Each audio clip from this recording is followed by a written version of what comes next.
passando hoje aqui pra me despedir, tá, Prince? Sair do meu aplicativo e colocar nas redes sociais que ele faça a mesma burrice que eu fiz. Porque no início do jogo a gente ganha bastante pra gente se aviciar. E depois a gente se ferra como hoje eu sou obrigado a tirar minha vida. Porque o dinheiro que eu tinha de pagar as contas, eu perdi tudo pra Blaze.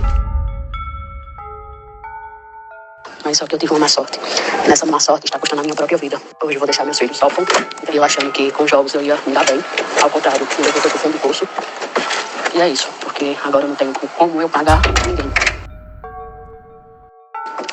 Eu tô passando por esse momento difícil da minha vida, que só eu e Deus sabe. Por conta de jogos. Foi uma burrice minha e espero que outras pessoas não façam a mesma burrice que eu fiz. Apenas eu vou colocar nas minhas redes sociais pra não acontecer a mesma coisa que aconteceu com a minha pessoa. E hoje você ser obrigado a tirar sua vida porque o dia que você era pra resolver suas coisas, você perdeu os jogos. Porque tem muita plataforma, não só é a Blaze não, tem várias, entendeu? Aí no início dá bastante, dá muito dinheiro pra gente se apegar aos jogos demais, entendeu? E depois vem as consequências que a gente tem que pagar um preço bem alto. Como hoje é o meu caso.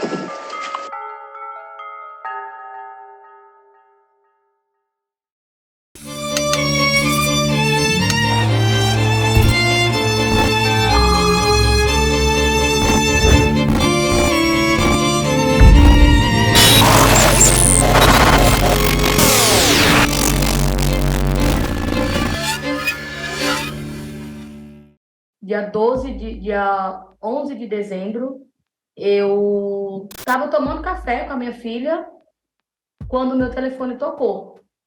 Era a filha dela que estava me ligando e ela estava tão desesperada que ela não conseguia me explicar. Ela tem 11 anos.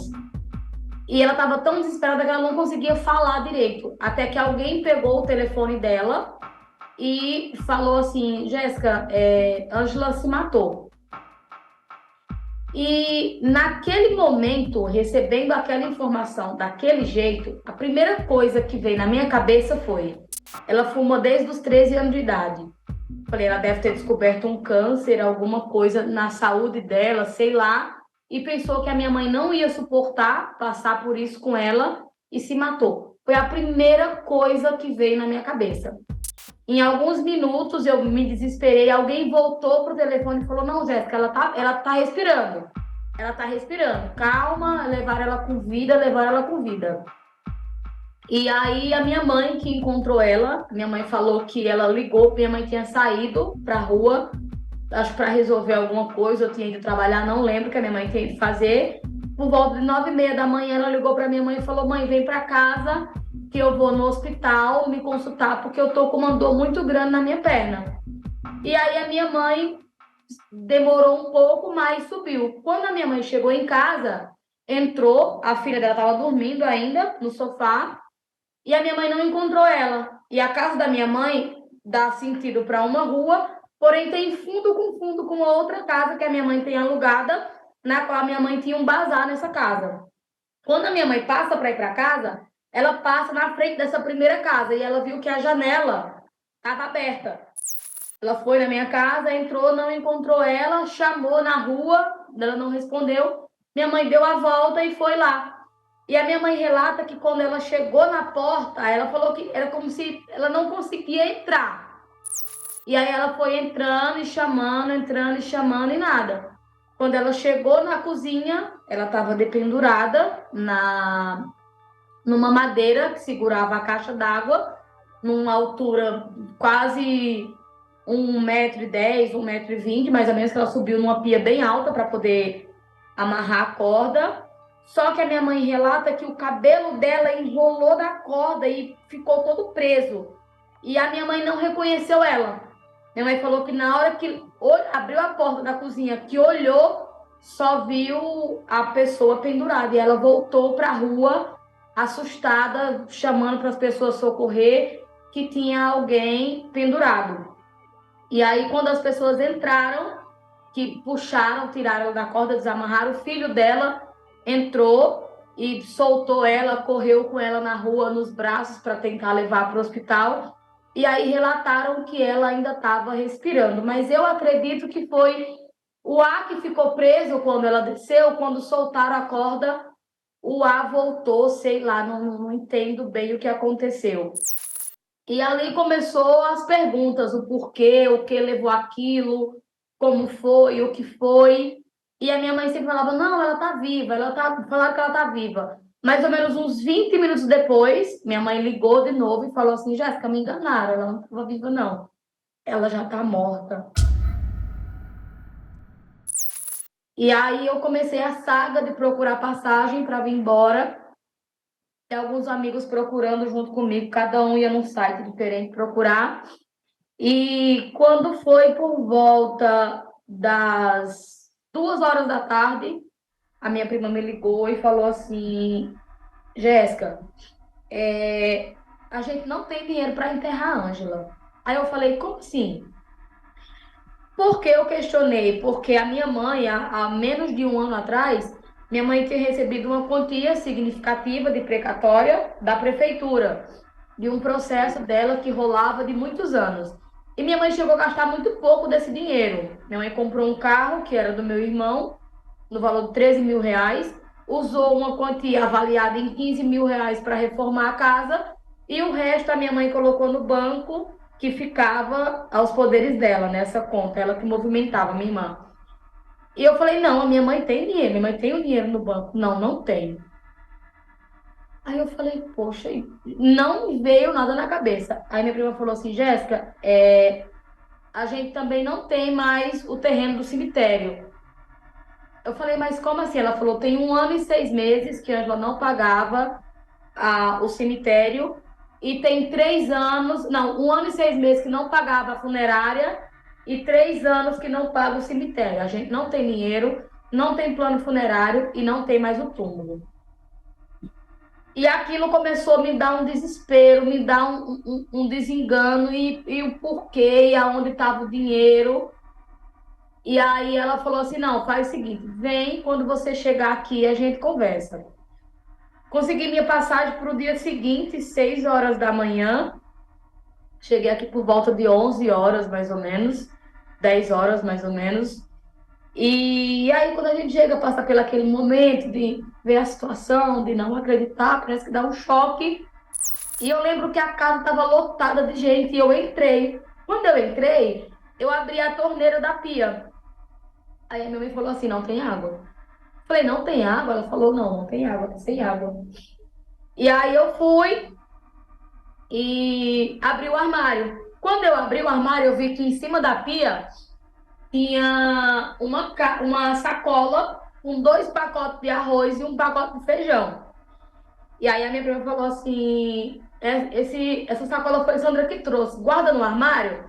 Aí eu peguei a sacola para colocar no armário. Quando eu abri o armário estava vazio, não tinha nada, absolutamente nada. E aí começa a vir na sua cabeça as perguntas de o que está acontecendo. E aí a minha prima falou assim, vamos lá em casa, eu quero conversar com você. Eu falei, vamos. Aí a gente saiu, ela pegou o telefone dela.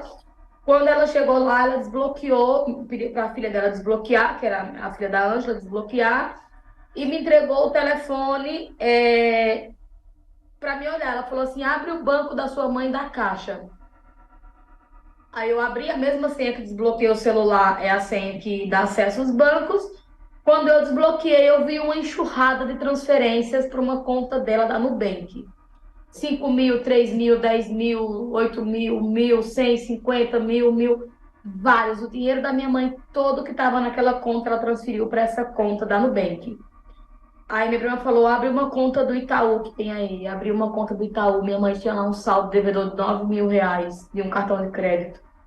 E aí eu vi que tinha vários bancos, C6, IT, não sei o quê, tem um aplicativo que faz empréstimo, saque de FGTS, ou seja, vários dinheiros no nome da minha mãe, cartão de crédito, empréstimo, um monte de coisa. E aí, nada da gente descobrir de onde para onde estava indo o dinheiro. Só vi que tinha sido transferido muito dinheiro para aquela conta dela lá no Nubank. No dia seguinte, a gente foi fuçando. Ela excluiu, né, tudo que tinha no telefone dela. Ela apagou as coisas do telefone dela. E aí eu pedi para um amigo dela resetar. Quando ele resetou, voltou um grupo da Blazer. Tinha lá Ângela Camilo VIP. O nome do grupo era o nome dela. E tinha ela e mais 2 pessoas. E aí voltaram algumas conversas. Conversas, acho que de outubro, agosto, setembro, não voltou tudo, voltou algumas. E aí eu fui lá para o começo e comecei a olhar. Aí ela fala, eu ganhei 50, eu abri o meu aplicativo e tinha 50 mil reais, mas esse dinheiro sumiu, daqui a pouco tinha uma barra de saque para mim completar essa barra para poder sacar. E aí eu fui vendo as conversas. Quando eu vi aplicativo, esse grupo da Blazer, eu vi que tinha alguma coisa relacionada com a Blazer. Foi aí onde eu fui na lupa dos aplicativos dela e encontrei o aplicativo da Blazer. E tem um primo meu que estava jogando também, eu chamei ele em casa para ele me mostrar como que mexia ali. E aí eu falei, me mostra os depósitos. Quando ele abriu a página de depósito para mim, eu encontrei um único depósito, vários, mas um depósito me mexeu muito comigo, foi um dos primeiros que eu encontrei, de 100 mil reais. Quando eu vi aquele depósito, não era nem próximo do que a minha mãe tinha guardado, minha mãe tinha recebido cerca de 74 mil reais só. Quando eu vi aquele depósito de 100 mil reais, eu falei, ela estava viciada em jogo e ela vendeu nossa casa. Eu comecei a chorar, meu coração começou a acelerar, eu não conseguia falar. E mesmo assim eu fui vendo depósito de 9 mil, 10 mil, 20 mil, 30 mil, outro de 50 mil, vários. São 54 páginas, em cada página contém 40 depósitos. E o mínimo de depósito que tinha lá, ela depositou, no dia que ela morreu, ela depositou 20 reais para jogar. Ou seja, tava desesperador. E aí, quando eu vi a situação, eu falei, ela vendeu nossa casa. Porque era a única coisa de valor alto que a gente tinha, era a nossa casa. E um terreno que era da minha mãe e dos irmãos dela, que foi de herança dos meus avós. E ali eu não conseguia falar, eu comecei a desesperar e fui vendo a enxurrada de dinheiro. Só os depósitos pequenos, se for para a soma, a gente não tinha como ter aquele valor. Mesmo a minha mãe tendo aí uma dívida de quase 500 mil reais, o nome dela, foi isso que a minha mãe adquiriu. Eu tenho um irmão que deve 20 mil reais também, filho dela também tem empréstimos. Ela fez inúmeros empréstimos no nome dela, muito, muito, muito, muito, muito mesmo. E quando ela vendia roupa, ela tinha algumas pessoas que faziam empréstimos. Aí, por exemplo, quando a pessoa não queria usar o dinheiro ou não queria renovar para si, renovava para ela e ela arcava com a dívida. Tem 9 pessoas que fizeram empréstimos e ela usou esses dinheiros todos para jogar. Ou seja, o desespero dela era enorme para jogar. Mas o que mais me deixou pensativa em relação a isso é que, por várias vezes, eu via ela, eu até gravei essa tela, ela conversando com as pessoas da Blazer, que ela não estava conseguindo sacar. O limite dela para ela sacar era 5 mil reais. E aí, quando ela estava chegando em 3 mil, 4 mil, 4 e pouco, ela começava a perder tudo. Quando ela estava chegando próximo do valor de saque, ela perdia tudo. E aí, na minha cabeça, eu vejo como uma manipulação, porque quando ela ia lá e reclamava, eles baixavam o mínimo de saque de 5 mil para 1.800, para 2 mil, dizendo eles que estavam ajudando ela, facilitando o número de saque ser menor. E aquilo me deixou chocada, porque mostra que a Blazer ela tem acesso à sua conta em tudo, até para manipular os seus números de saque. E em novembro, ela chegou a falar para eles que ia se matar, porque ela já tinha perdido tudo que ela tinha acabado com a vida dela, que eles só tinham colocado ela ali para ela, sei lá, de alguma forma achar que era importante, que entendia do jogo, mas que ela já tinha acabado com tudo que ela tinha. A resposta que eles deram para ela foi que eles sentiam muito que ela tinha se viciado, mas que o jogo era para ser algo para se divertir. E se ela via que o jogo já estava prejudicando, eles indicavam que ela saísse. Mas eu acho assim, se eles têm o poder de manipular a conta dela para que ela, ao invés de sacar 1.000, sacasse 1.800, Por que que eles não se colocaram no lugar dela para imaginar? Não, essa aqui, ela, a qualquer momento ela vai perder a vida. Deixa eu, sei lá, cancelar a conta dela, não sei, alguma coisa do tipo. Mas mesmo assim eles continuavam falando para ela jogar menos, buscar os melhores horários, tentar controlar um pouco o valor de investimento, ou seja, sempre falava para ela algo que a confortasse. E ela sempre falando, eu vou acabar com a minha vida, a minha saída é eu me matar, porque eu não tenho mais de onde tirar nada, eu já acabei com tudo que eu tinha. E aí eles iam lá, então vamos fazer assim, eu vou baixar o seu saque para R$ 500. Vai te ajudar? E na cabeça dela ia ajudar. Eles iam lá, baixavam o saque e ela continuou jogando até o último minuto que ela tinha na vida dela. O jogo do Tigrinho é um cassino online que promete ganhos fabulosos. Na prática, o objetivo é que o jogador faça uma combinação de 3 figuras iguais nas 3 fileiras que aparecem na tela. Como o jogo não é desenvolvido pelas casas de aposta, ele pode aparecer em mais de um site, geralmente dentro de categorias como cassino online, o que até o momento é proibido no Brasil. Hoje nós temos uma lei da década de 40, a lei das contravenções penais, que são crimes de menor potencial ofensivo, que já pune no artigo 50 a exploração e a promoção de jogos de azar. Significa dizer que pode responder por essa legislação aquele que explora e aqueles que promovem, inclusive influenciadores que associam sua imagem ou sua certa credibilidade a esses jogos. A pena é de prisão e, com detalhe, essa lei da década de 40 foi alterada em 2015 para também punir aqueles que são pegos jogando, com uma pena de multa de até R$200 mil. E também já se atualiza para a internet, mencionando inclusive os jogos digitais, os jogos na internet. Portanto, esses jogos de azar, onde o sucesso ou insucesso depende única e exclusivamente da sorte e não da destreza daqueles que participam, são proibidos no Brasil. Mesmo diante da proibição, influenciadores brasileiros seguem usando suas redes sociais para fazer publicidade desse tipo de conteúdo, incluindo o jogo do Tigrinho. Depois que aconteceu isso, o Rico chegou a falar no Fantástico, que depois da repercussão no Fantástico, que o Tigrinho ia fazer promoção e que ele voltaria para divulgar. Aquilo para mim foi uma afronta muito pessoal, porque eu tinha acabado de perder minha irmã em poucos dias e ouvi alguém falar que joga quem quer, eu não estou obrigando ninguém a jogar. Talvez não foi especificamente para mim, mas devido à situação, você sente como se é direcionado a você, porque você está sofrendo exatamente por aquilo naquele momento. E ver as pessoas rindo, debochando, e o Tigrinho tá pagando, e amanhã tem promoção, e eu vou postar assim, é meio que, tipo, não importa que a sua irmã morreu, o que importa é que eu estou lucrando, e é isso, já era.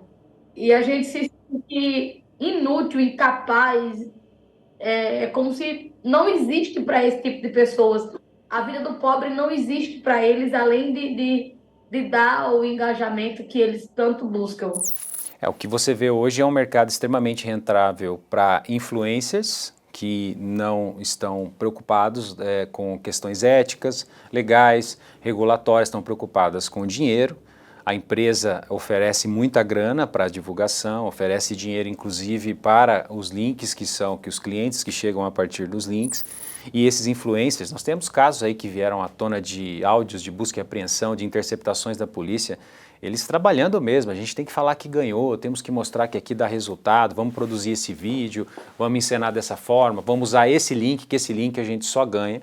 E também não dá para negar que quem está ganhando muito com isso são as redes sociais, né? Então as redes sociais, a atração de tráfego, muitas vezes tráfego pago, sem qualquer critério, sem qualquer filtro de promoção de uma atividade legal.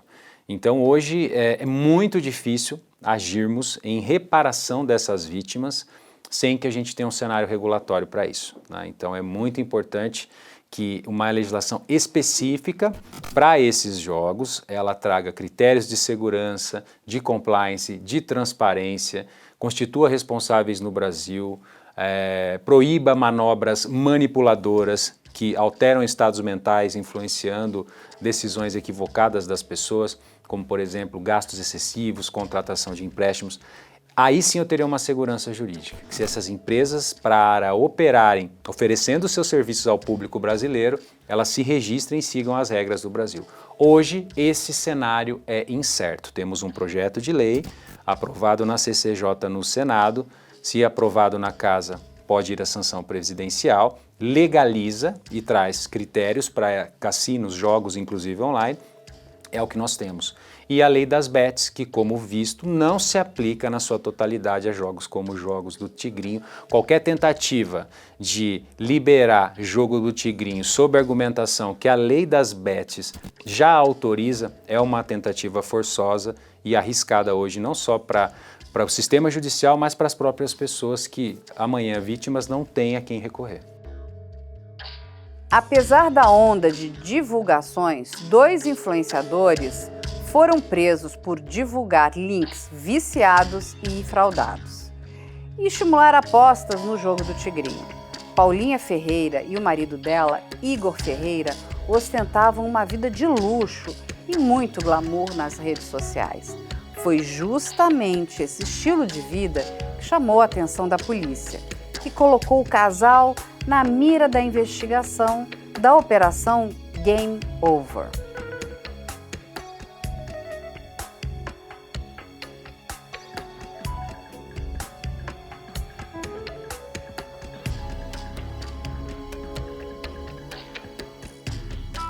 E esse sempre foi um dos viés da nossa operação. Ó. A gente tem que deixar um recado, porque a gente já percebeu que o jogo do Tigrinho ele se alastrou.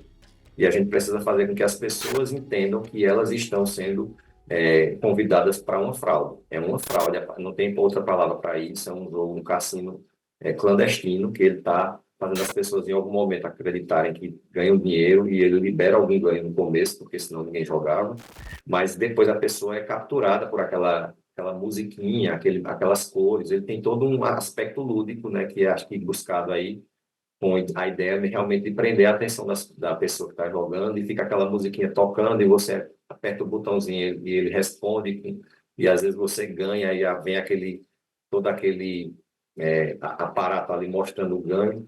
Então mas a gente não sabia da história da conta demo. Então, nessas quebras que nós fizemos, nós percebemos um acerto entre a plataforma e o influenciador para eles, manda o link para divulgar e manda o link da conta demo. E aí a gente disse, o que é essa conta demo? E aí a gente não sabia ainda, então a gente resolveu aderir a um desses links de conta demo para que a gente entendesse o que era. E aí a equipe de investigação ela fez lá um cadastro na conta demo, e quando ela fez, ela percebeu que você não consegue sacar no final. E na conta demo, você fica ali clicando e você está sempre ganhando. E a gente, assim, quando você faz o cadastro, você já recebe ali um valor de bônus. Então, você já começa com algum valor que você não depositou nada. E você começa a jogar, e quando você vai sacar, ele diz, isso é uma conta de demonstração, você não pode sacar, o dinheiro que está aqui é virtual. Então, a gente tinha, quando fez a nossa conta de investigação, a gente começou com R$800, salvo engano, de bônus, e quando a gente chegou no final do dia, nós tínhamos R$158 mil. Opa! Não tínhamos nada. Mas, na verdade, não tínhamos nada, porque quando vai te sacar, não sai, né? E aí, o que é que eles fazem? Aí nós já pegamos outras conversas em que os assessores dos influenciadores ficavam mandando ele, ó, faz assim, faz com a cara de feliz, faz aqui do carro, do Porsche, e aí você já faz a propaganda do carro e você vai induzindo as pessoas a acreditarem que como você está ganhando ali, mas não está ganhando nada porque o influenciador está fazendo os jogos na conta dele. E ela o tempo todo promovendo ganho. Ela perde um pouco, mas você acaba sempre ganhando mais. E fica claro que aquela conta demo ela é tendenciosa, você sempre vai ganhar. E aí você faz com que os seus seguidores acreditem que você está ganhando. Mas na conversa pré-ajustada antes com a plataforma, eles recebiam também um link, que era o link onde ele ia divulgar para que as pessoas entrassem, clicassem, fizessem um cadastro na plataforma e passassem a jogar. o jogo só se dá por meio do Pix, né? Então você tem que fazer o Pix e jogar o dinheiro para lá.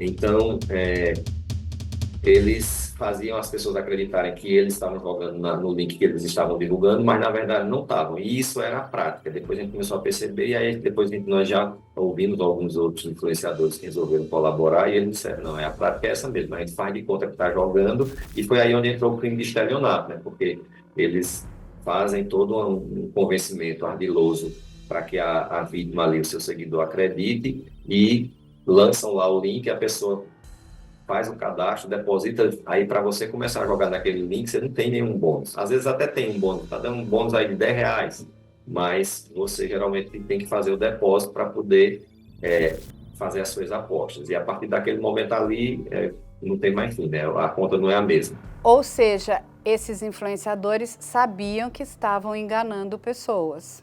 A todo tempo, a todo tempo. Que triste. Eles faziam isso já ajustado com as plataformas. E assim, foi uma surpresa grande, porque como eles são influenciadores que engajam milhões de pessoas, os dois principais aqui de Alagoas têm mais de 1 milhão de seguidores, e as pessoas veneravam eles, assim, aquela vida de glamour, de quem veio de baixo, de quem era pobre e conseguiu, por meio do jogo online, vencer na vida, era uma coisa que muita gente queria ser. Por exemplo, eu vou dar um exemplo, a gente ouviu uma pessoa que trabalhava para esse influencer, na verdade fazia serviço para ele, e ela estava lá fazendo esse serviço na casa da influencer quando ela estava começando, e ela ficou mostrando para ela, enquanto ela estava lá, ela ganhei, jogando na conta dele e mostrando que estava ganhando, e convenceu esse prestador de serviço a jogar, e porque o prestador de serviço me disse o seguinte: pô, eu passei o dia todinho ali fazendo aquele serviço para ela, ganhei R$200, ela passou poucos minutos lá comigo e me mostrou que ganhou R$2.000 no jogo. Por que é que eu não posso jogar também? E ela atentando, ele disse, mas será que eu vou ter a mesma sorte? Eu não tenho muito dinheiro para botar como você botou. Eu disse, não, você pode botar pouca coisa. Você começa botando pouco, depois você vai aumentando. O fato é que essa pessoa acabou perdendo tudo que tinha, um carro e tal, e acabou sendo contratado por ela para fazer alguns serviços para poder sobreviver e continuar jogando. Um tempo depois, ele passou uns 3, 4 meses trabalhando, ela botou ele para fora e a pessoa para fora, e acabou que ela, nem o emprego que tinha antes, financeiramente detonada e com muita raiva dessa influência, ao ponto de quando ela veio depois, ela contou toda essa história aí. Então, assim, essas pessoas que elas sabem o tempo todo o que estão fazendo. E aí, quando ele viu que a gente estava revelando a conta demo, ela disse, eu sempre soube, porque eu vi ela falando da conta demo com as outras pessoas, mas eu não conseguia entender que era isso. Ângela e Jéssica sempre foram próximos, e a morte da irmã deixou a empresária abalada.